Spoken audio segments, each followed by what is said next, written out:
আজকের দিনটা ছিল শিবরাত্রির দিন, মানে 26শে ফেব্রুয়ারি। তো আমি গান স্নান করে করে শিবকে 12টাকে দিয়ে নিয়েছি। তারপরে আমি মন্দিরে যাওয়ার জন্য সব কিছু রেডি করে নিয়েছি। তারপর চলে যাচ্ছে আমি রেডি হতে, মানে ঠাকুর দেওয়ার পরে তো রেডি হতে লাগবে না, যাব মন্দিরে। তার জন্য আমি রেডি হচ্ছিলাম, আর সবাই আমাদের ঘরে এসে বসেছিল, আর সবার জিনিসপত্র ঠাকুরের যা যা ছিল এখানে ঠাকুর ঘরে রাখেছিল।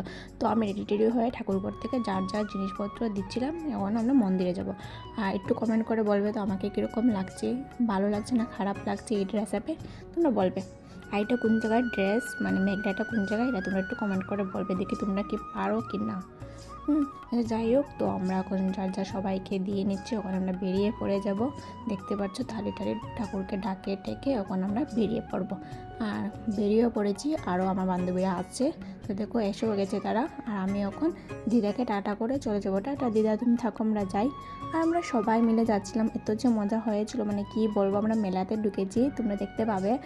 আর এই রৌদ্রের মধ্যে যাচ্ছিলাম খালি পায়ে, মানে কি বলবো আজকের দিনে মানে খালি পায়ে যেখানে বলবে এখানে আমি যেতে পারবো। শিবরাত্রির দিন মানে আমরা মেলাও ঘুরেছি, তোমরা বুঝতে পারছো, আমরা খালি পায়ে। আর আমরা বাড়ি থেকে মন্দির খুব দূর ছিল, আমরা হেঁটে হেঁটেই যাচ্ছিলাম। একটু কষ্ট হচ্ছিল, কষ্ট হলে কিছু করার নেই, কষ্ট করেই ঠাকুরে আমি আশীর্বাদ দেবে আমাকে। তো এখন চলো আমরা একটু কষ্ট করতে করতে গল্প করতে করতে এসে গেছি। কষ্ট কি, ঠাকুরের জন্য কিছুই কষ্ট না। তো এসেও গেলাম, দেখতেই পারছো ঠাকুরের এখানে। তখন ঠাকুরকে প্রণাম টনাম করে এখন চলে গেছি ঠাকুরের জন্য জল আনতে, মানে শিবের মাথায় যে জল ডালবা। দেখতেই পারছো এত নিচে জল ছিল, মানে কি বলবো। আর বহুত মানুষজনও ছিল, মানে খুব ভিড় ছিল, সবাই ছান টান করছিল আর কি। আর ঠাকুরের জন্য তো জলও নিচ্ছিল এখান থেকে। তো আমিও যাচ্ছিলাম, তো আমরা যতজন গেছিলাম সবাই এখান থেকে জল নিয়ে নিয়েছে, দেখতেই পাচ্ছ। আমি যাব, একটু পাউটাও ধুয়ে হাত ধুয়ে ঠাকুরের জন্য সুন্দর করে জলটা নিয়ে যাব। দেখো জলটা কত সুন্দর ছিল, গঙ্গা জল, কি আর বলবো। তারপর তো আমরা উপরে উঠে যাচ্ছি, দেখতে পাচ্ছ উঠতে তো খুব কষ্টই হয়েছিল, দেখতে অত নিচ থেকে উপরে উঠেছি, আরও শাড়ি মানে মেঘলা পিন্দে। তারপরে দেখতেই পাচ্ছ খুব লাইন, মানে কি বলবো, মানে আমরা 1 ঘন্টা না 1.5 ঘন্টা লেগেছিল পুজো দিতে। আমার বান্ধবীর তো অবস্থা খুব খারাপ, মানে উপাস থেকেছিল, কি বলবো। আর এই লাইনের মধ্যে আর আমাকে দেখে কি বোঝা যাচ্ছে আমি কষ্ট হচ্ছে না? না, আমার এমনি কষ্ট হয়েছিল না, জাস্ট একটু হাঁটতে কষ্ট হয়েছিল, এমনি আমার ক্ষুধা টুধা কিছু লাগেনি। তো আর কি বলবো, সবাই লাইন টাইন ধরে এখন যাবো, দেরি তো হবেই।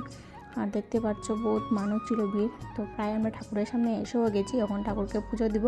তো আমরা আগে তারা পুজো দিয়ে নিচ্ছে, আমরা দেখছিলাম আর কি। তুমি ভিডিও করেছিলাম, আমরা সময় তো আর ভিডিও করতে পারিনি, খুব ভিড় ছিল। একটা ক্লিপ নিয়েছি তোমাদের সাথে শেয়ার করবো, তারা ওভার আমরা করবো। তো আমরা দাঁড়িয়ে রয়েছি এখানে, তাদের পরেই আমরা পুজোটা কমপ্লিট হয়ে গেছে। একটু ভিডিও ক্লিপ নিয়েছিলাম মন্দিরে ঢুকে। তো ঠাকুর যেন সবাইকে ভালো লাগে।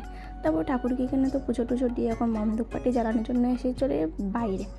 তখন দেখো আমরা মমধূপকাঠি জ্বালাচ্ছিলাম, আর সবাই মিলে এখানে জ্বালাচ্ছিলাম।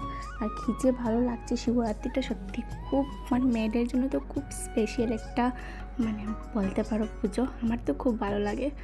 আর দেখো ঠাকুরকে ডেকিয়ে টেকিয়ে প্রণাম টনাম করে নিচ্ছিলাম আর কি।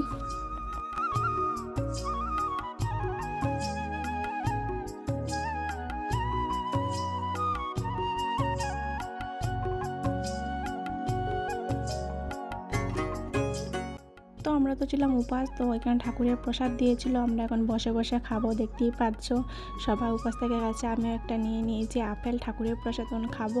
আর মানে খেতে ভালো লাগছিলো, পেটে কোথার মধ্যে প্রসাদ খাচ্ছিলাম, মানে খুব ভালো লাগছে। সবাই এখানে বসে বসে খাচ্ছিলাম। খাওয়া দাওয়া কমপ্লিট করি তারপরে যাব আর কি বাড়ি, আর যারা যেখানে যাই। তো এখানে তো আমি একটু আইসক্রিমও খেয়ে নিলাম, মানে বোনের কাছ থেকে কেড়ে নিয়ে। তোমরা চলে যেতে, সামনে একটা মন্দির ছিল এখানে, তো প্রণাম টনাম করবো। এখানে ছিল শিব বাবাকেও প্রণাম টনাম করেছিলাম। আর প্রণাম টনাম করে ঘন্টি টন্টি বাজিয়ে আর কি এখানেও কিছু ফটোশ্যুট কি আর একটু আর কি করেছি, যেটা করতে লাগে। তারপর চলে গেছি আপনার মেলা, আমি কোনো মেলা ঘুরে আসি, সব বছরই ঘুরতে আসি আর কি, মানে শিবরাত্রির সময়। তো গিয়ে দেখি মেলাটা এরকম একটা হয়নি, দোকানপাট কিছু কিছু খুলেছে।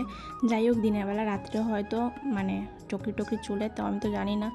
যাই হোক, এখান থেকে তো আর কিছু আমরা খাবো না, কিছু না, তো কিছু জিনিসপত্র দাম জিজ্ঞেস। আর এখানে ছোটো বোনকে কিনে দিলাম পপকর্ন আর কি। তো আজকে ভিডিওটা এই পর্যন্তই, টাটা, দেখা হচ্ছে নেক্সট ভিডিওতে।